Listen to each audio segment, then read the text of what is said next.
तो तुम्ही Google search करा, हुडकून काढा, माहित नाही. पण तू म्हणजे आता शिक्षकाचं स्किल कशात आहे की तो जे सांगतो ते समोरच्या विद्यार्थ्याला पटलंच पाहिजे. जग ते मान्य करा न करू, ते अशा पद्धतीने बंबारमेंट झाले आहे की हेच बरोबर. भले जगात त्या विचाराला अजिबात मानता नसेल, परंतु विद्यार्थ्यांना ते ऐकल्यानंतर म्हणजे हे लेक्चर आहे, म्हणजे हे काही ज्याला हिप्नॉटिझम म्हणतात योग्य आहे, हे खूप त्याचे टेक्निक्स आहेत. परंतु हे ऐकल्यानंतर जगामध्ये हेच बरोबर आणि हे सोडून सगळं चूक, इतक्या डेप्थ इंटेन्सिटीवर तुमची धारणा झाली पाहिजे. आता ह्या दोन्हीचं कन्क्लुजन काय करता येईल? Can somebody provide A more appropriate formula for derivative? ते कसं येईल? So what would be most appropriate formula? कसं आहे ना? What would be most appropriate formula? जुना स्पीड, जुना हा नवा, या दोघांचे ॲव्हरेज म्हणजे काय? सिंपल काय येईल? सो व्हॉट वुड बी ते करेक्ट. आता हा का नाही आहे जगामध्ये वापरत नाही ते I leave it up to you. V of t is equal to P of t plus delta t minus P of t minus delta t upon 2 delta t, and obviously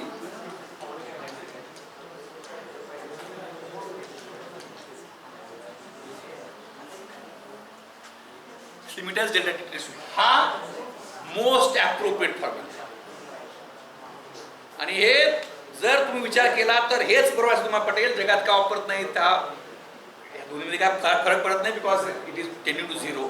फार फरक पडत नाही, पण तू हे मोर सायंटिफिक आहे.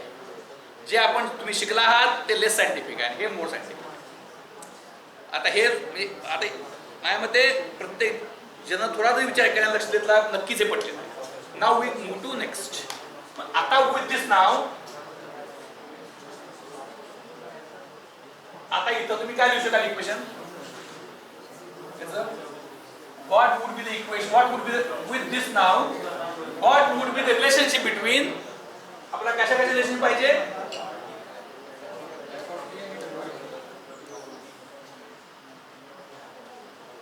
Hall में काय?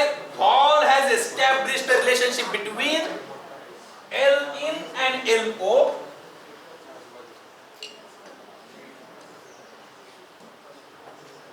Hall has established the relationship between L in, L O, F and O.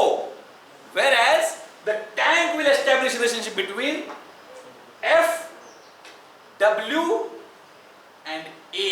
कारण हा टँकचा पॅरामीटर आहे. ती काय असेल? F ए पण नाही, ए ची आता इथे आलेली आहे, त्यामुळे एचा विषय करायचा नाही. सो यू विथ ए सोडून द्या. आता ए असतं तर एल, ए आणि एफ पण आहे पाहिजे, पण ए आणि आपण गृहीत धरले. नाव just tell me what would be the relationship between W O T and F T.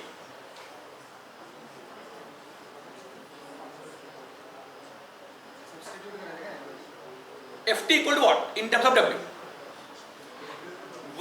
W is equal to flow into time is not correct. Flow is equal to quantity upon time is not correct. Speed बरोबर अंतर भागिले वेळ नव्हे, तर speed is equal to ds upon dt. Like that, flow is equal to what? Flow is equal to काय येईल? Ft is equal to आता पण फ्लो म्हणजे काय? Quantity per unit time as आणि ती ॲव्हरेज फ्लो झाला. And instant what is instantaneous flow? म्हणजे हे Ft is instantaneous flow coming into tank has to be ratio of काय यायला पाहिजे? आपण जुन्या पद्धतीने जाऊया. आता जी मगाशी मी नवीन एवढं डोक्यात घेऊ नका जास्त. FT इज इक्वल टू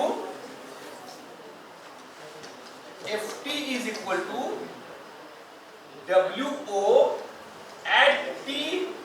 फक्त काय होतंय ती पुढचं मला मग त्यापेक्षा मायनस बरं वाटतंय. पुढचं हे थोडं T प्लस डेल्टा T पेक्षा T minus T of delta पण आयदर वे तुम्ही योग्य ते करा. FT plus delta T minus WO upon as limit delta T tends to 0. बरोबर आहे. म्हणजे आत्ताचा ह्या क्षणाचा फ्लो म्हणजे किती आहे, ह्या क्षणी किती वेगाने पाणी आत येतंय, तर आत्ताचं पुढचं क्षणाचं वॉटर, आत्ताचं वॉटर किती वॉटर आलंय जास्त भागिले किती वेळात आहे. बरोबर का. फ्लो म्हणजे काय, किती पाणी किती वेळात आलेलं पाणी भागिले ते किती वेळात आहे रेशो. आणि इन्स्टंट म्हणजे काय, जो वेळ आहे तो अगदी निग्लिजिबल आहे. Is it right. म्हणजेच काय, what does it mean.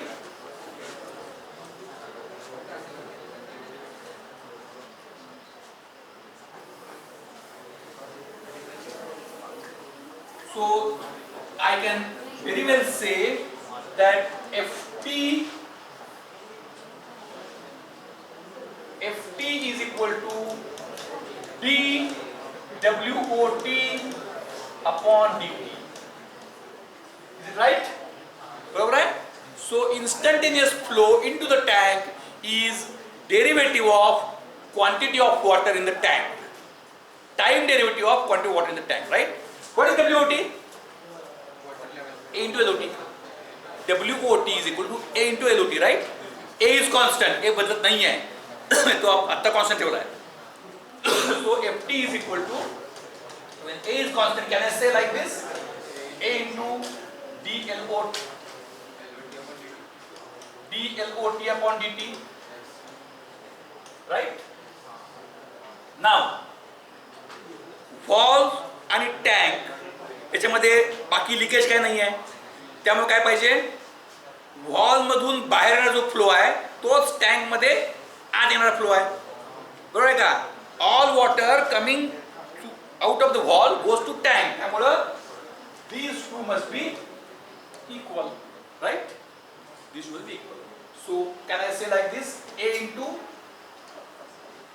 dLOT upon dt is equal to L in D minus LOT upon O. Am I right?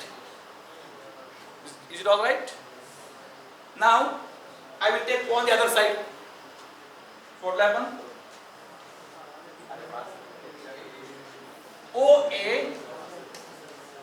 dLOT upon dt is equal to L in D. I am keeping fixed right now. LNT बदलू शकतो. आता मी 1 ठेवलंय in the given example, right. Example मध्ये 1 आहे, constant आहे. Is equal to 1 minus LOT. Is it right.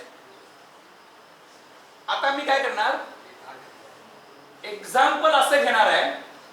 Example त्यामध्ये O मी ठरवू शकतो, A मी ठरवू शकतो.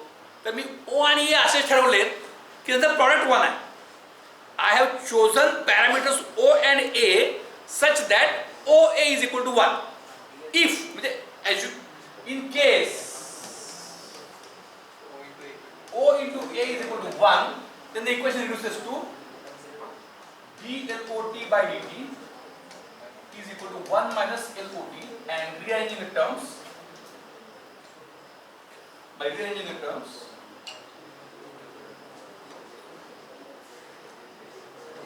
dLOT upon dt plus LOT is equal to 1.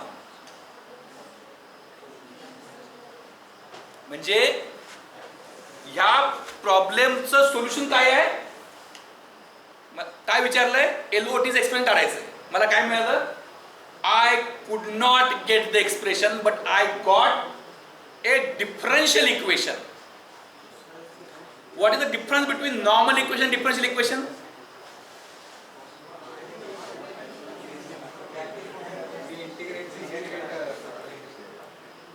Very classical one, एकदम सोपा सांगा. Normal equation and differential equation, what is difference?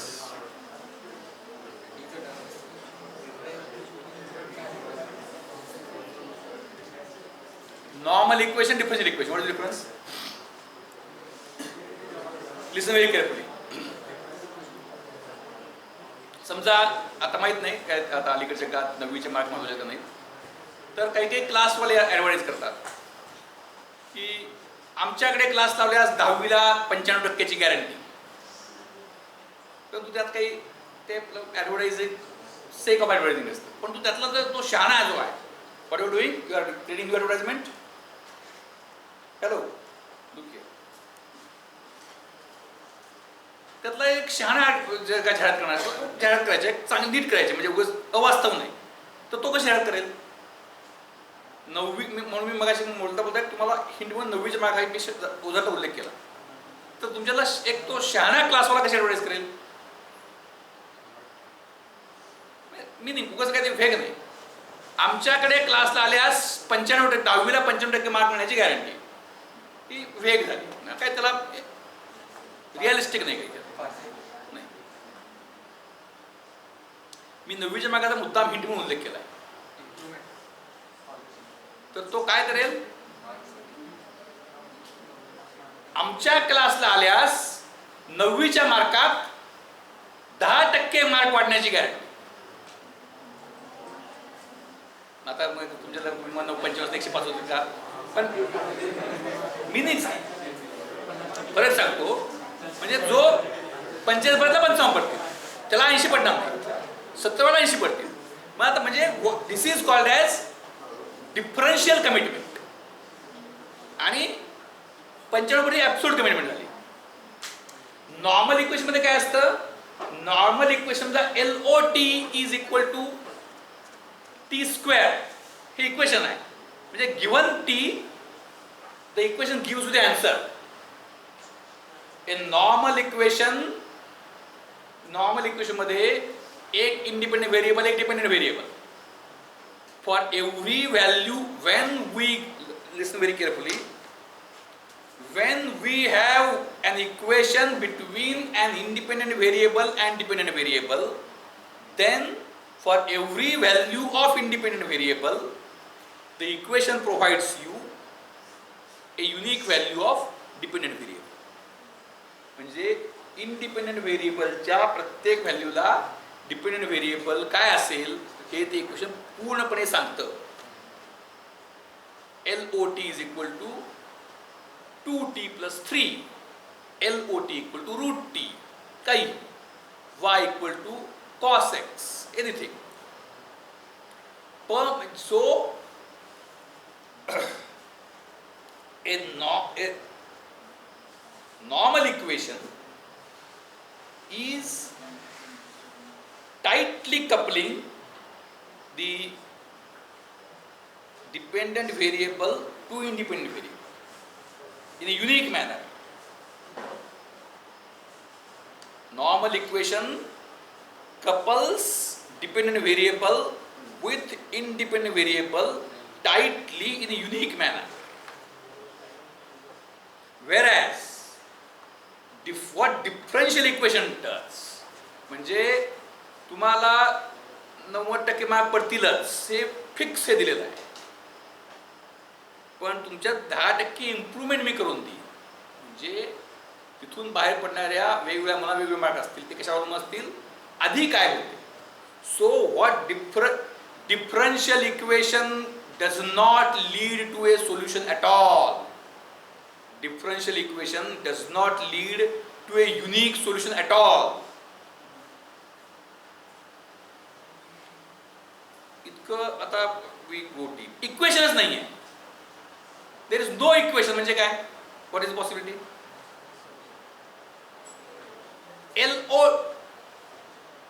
There is a function LOT. LOT is a function of time, and we say that no equation, a random function. म्हणजे काय? म्हणजे rain on a given day, day म्हटलं की ते discrete झालं की आत्ता किती पाऊस पडतोय. Rain is a function of time. Equation आहे का त्याला? इक्वेशन नसणे म्हणजे काय? म्हणजे काय होऊ शकतं? No equation. किती उत्तर असू शकतात?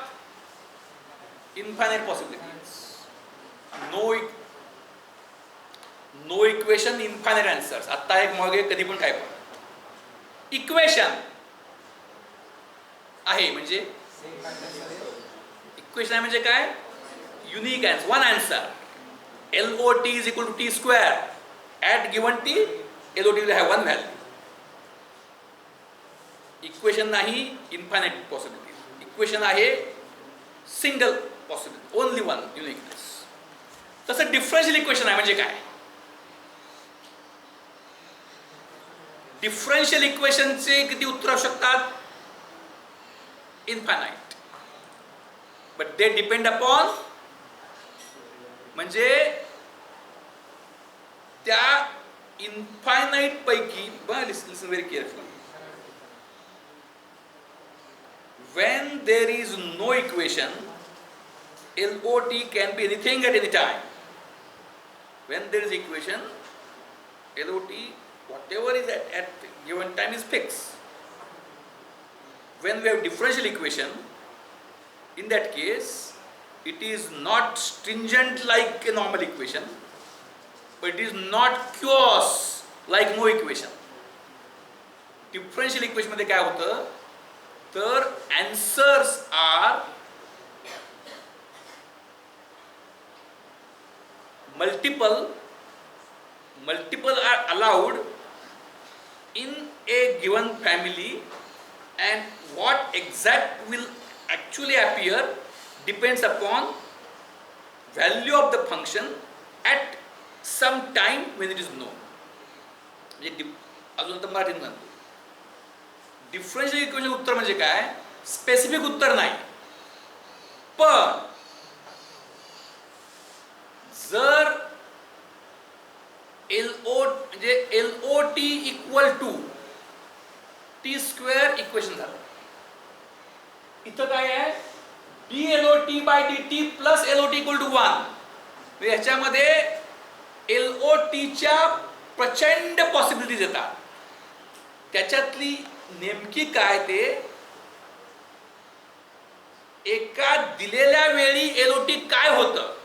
Means a differential equation will tell you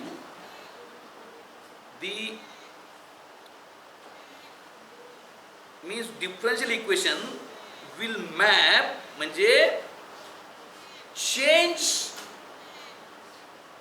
जो असतो, that change has got a unique answer. तो क्लासवाला त्यानं काय दिलेलं आहे कमिटमेंट? आता तुमचे जे मार्क आहे त्यात 10% वाढ, तो युनिक झाला. 10% युनिक दिले. त्यात सुद्धा एखादा हुशार असणार असतो. तो काय म्हणेल? नाही, 40% असतील. 40-50 करणं सोपं आहे. 40-50 करणं सोपं आहे, पण 90-100 करणं अवघड आहे. 40-50 सोपं आहे, पण 90-100 अवघड आहे. तर तो काय म्हणेल? तुमच्या मार्कामध्ये 10, अगदी आपण प्रत्येक उदाहरण करतो की तुम्हाला एकूण विषय कळावा म्हणून, 10 मायनस किंवा 20 मायनस, आपण 20 minus square root of your original marks, असं काहीतरी. कट्टे आपण 10 मायनस करू. फॉर एक्झाम्पल 10 म्हणजे आता ह्याच्यामध्ये हे आलं 10 minus square root of your earlier marks. मी गॅरंटी घेतो. म्हणजे काय? 40% मार्क असतील, समजा आपण 40 आपण 36% मार्क असतील तर 4 वाढणार. 10 वजा 6 असं. म्हणजे थोडक्यात काय, आणि 100% असलं काही वाढणार नाही. काय वाढायला स्कोपच नाही, विषयच नाही कुठला. म्हणजे त्यानं जो चेंजचा हे दिला आहे तो काहीतरी फॉर्म्युला दिला आहे, तो डिपेंड अपॉन व्हॅल्यू आहे. पण तो चेंजला म्हणजे इथं याच्यात काय आहे तर dLOT/dt ला एक फॉर्म्युला आहे, तो काय हाय 1 - LOT. त्याच्याला काय चेंजला एक फॉर्म्युला दिली, चेंज ओरिजिनल आणि 1. मग आता तुम्ही मॅथ्सला शिकला म्हणजे विसरला असालच, त्यामुळे विसरून जावा असं सांगायची काही गरज नाही. तर काही आपण शिकलं नाही आहे हे ॲज्युम करून याचं उत्तर करायचं. हे कसं आहे, याचं उत्तर आपल्याला आलं पाहिजे, याचं उत्तर. आणि आता त्याला आपण काय, आता ॲक्च्युअल काय येईल तर सुरुवातीला पाणी किती होतं, t=0 असताना टँक एम्प्टी होता. त्यामुळं derive the formula expression of LOT मध्ये ते देणं आवश्यक आहे. त्यामुळे this differential equation with initial condition of LOT at t=0 ती वेगळी असेल तर पुन्हा उत्तर बदलतं. तर हे काढायचं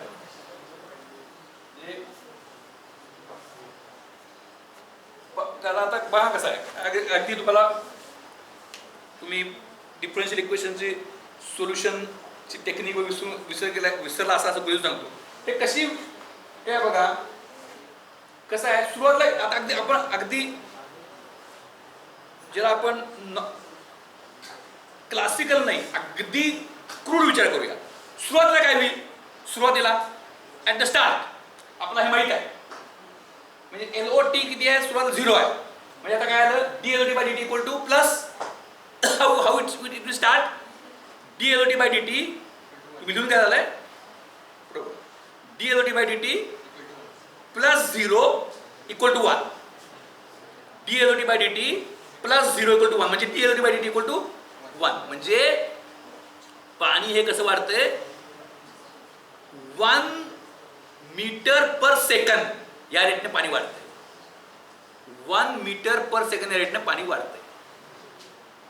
मग आता एका मिनिटात 1 मीटर होईल, होत नाही. काय आहे dLOT/dt, मी तुम्हाला अगदी म्हणजे डिफरन्शियल इक्वेशन सोल्युशन हे सायन्स नव्हे, आर्टिफिशियल म्हणजे डिफरन्शियल इक्वेशन सॉल्व करणारा कॉम्प्युटर प्रोग्राम लिहिता येणं खूप अवघड आहे. सॉल्व करणं म्हणजे न्यूमेरिकल मेथड वापरून उत्तर नव्हे, फॉर्म्युला. मी जसं तुम्हाला EMIचा फॉर्म्युला सांगितला आहे, गुगलमध्ये उत्तर येतं पण फॉर्म्युला येत नाही. फॉर्म्युला तुम्ही ड्राईव्ह करायचा, EMIचा फॉर्म्युला. तसं डिफरन्शियल इक्वेशन सोडवणारा कॉम्प्युटर म्हणजे असं दिलं DLT काहीतरी देताना काहीतरी सिंटॅक्स ठरवायचा, differential equation as first order, 0th order, constant. तर तिथे तुम्ही व्हॅल्यू टाकल्या की आन्सर यायला पाहिजे. तसं म्हणजे डिफरन्शियल इक्वेशनचं इक्वेशन फॉर्ममध्ये उत्तर हे कॉम्प्युटरला काढता येत नाही, ते खूप अवघड आहे. अलीकडच्या काळामध्ये थोडं पॉसिबल आहे पण इतकं सोपं नाही ते. डिफरन्शियल इक्वेशन सोडवणं ही एक आर्ट आहे. म्हणजे डेरिव्हेटिव्ह, समजा तुमच्यातला हुशार मुलगा आहे, तो विसरला थोडंसं, डेरिव्हेटिव्ह काढता येतो. कसा काढता येतो, first principal f(x+h - fx/h as h tends to 0). कुठलाही फंक्शन देऊ देत, डेरिव्हेटिव्ह हा काही माहीत नाही आहे. कॉमन सेन्स आणि मी शार्प आहे, मी सगळं विसरलोय, पण फॉर्म्युला माहित आहे मला, मी डेरिव्हेटिव्ह काढू शकतो. तसं इंटिग्रेशन काढता येत नाही. इंटिग्रेशन आणि डिफरन्शियल इक्वेशन एक आर्ट आहे, म्हणजे त्याला त्या पद्धतीचं विचारानंच जायला लागतं. ते डिफरन्शियल इक्वेशन डोक्यात सोडवण्याची क्षमता डेव्हलप करणं हे बऱ्यापैकी हायर लेवल ऑफ ॲबिलिटीज आहे. I hope that everybody of you will get this ability. तर आता तर कसं आहे, LOT 0 होता. आता लेन्झ लॉ आहे EMF मधला, defeating the cause producing it. LOT 0 होता म्हणून पाण्याचा flow 1 metre cube per second होता.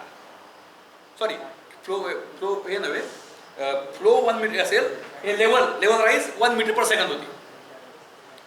बघा आता, आधी पाण्याची लेवल 0 असल्यामुळं पाण्याची लेवल ही 1 मीटर पर सेकंद या रेटनं वाढायला सुरू होत होती. याच्यासारखं मराठीमध्ये डिफरन्शियल इक्वेशन सांगणारा ऑडिओ व्हिज्युअल हे काय यूट्यूब जगामध्ये उपलब्ध नाही, आणि असेल तर तुम्ही मला सांगा. सुरुवातीला पाण्याची लेवल 0 असल्यामुळं पाण्याची लेवल 1 मीटर पर सेकंद वाढायला सुरुवात करणार होती इतक्या. काय होत झालं आता? 1 मीटर पर सेकंद वाढायला त्यांनी सुरुवात केली, परंतु त्या क्षणी काय झालंय? ज्या क्षणी ती सुरुवात झाली 1 metre per second 1 microsecond उलटला. याच्यापासून सांगतो, हे कदाचित सोपं वाटेल, गंमत वाटेल, परंतु हे जर ज्याला गंमत वाटतं तर उत्तर आलं पाहिजे इन्स्टंटली, आणि उत्तर येत नसेल तर ही गंमत म्हणता येणार. 1 मायक्रो सेकंद उलटताच तोच, असं जे ज्या रहस्य कथासारखं सांगतोय, सुरुवातीला पाण्याची पातळी उजव्या टाइममध्ये 0 असताना पाणी 1 मीटर पर सेकंद ह्या रेटनं वाढायला सुरुवात झाली. सुरुवात होती न होती इतक्या 1 मायक्रो सेकंद नंतर काय झालं? 1 मायक्रो, आपण असं धरू की 1 मीटर पर सेकंद झाली तर सुरुवातीला 1 मायक्रो सेकंद उलटला. आता सांगतो ते पण अप्रॉक्सिमेट आहे. 1 मायक्रो सेकंदात किती पाणी आलं? सुरुवातीला 1 मीटर पर सेकंद या रेटनं लेवल वाढायला सुरुवात झाली. 1 मायक्रो सेकंद उलटला तोच 1 मायक्रो सेकंदात किती पाणी आलं? 1 मायक्रोमीटर. 1 मायक्रोमीटर पाणी आल्यामुळं LOT, ज्यामुळं पाण्याच्या वाढीचा दर पाण्याच्या वाढीचा दर 1 मीटर पर सेकंद का होता? हे 0 होतं म्हणून. हे 0 होतं म्हणून पाणी वाढायला सुरुवात झाली. त्या रेटनं पाणी वाढायला सुरुवात झाली की हे वाढलं. हे वाढल्यामुळं रेट हा कमी होणार, कारण हे प्लस रेट कॉन्स्टंट आहे. त्यामुळे म्हणजे रेट कसा, म्हणजे कॉमन सेन्स न काय, पाण्याच्या वाढीचा दर हा क्षणाक्षणाला कमी होत जाणार, आणि पण पाणी क्षणाक्षणाला वाढत जाणार. टँक मधल्या पाण्याची पातळी प्रत्येक क्षणी वाढणार, परंतु त्याच्या वाढीचा दर हा प्रत्येक क्षणी कमी होत जाणार. असं जर का असेल तर तो काय असेल हे तुम्ही आता काढा. We will continue next time. आज खूप झालं ना.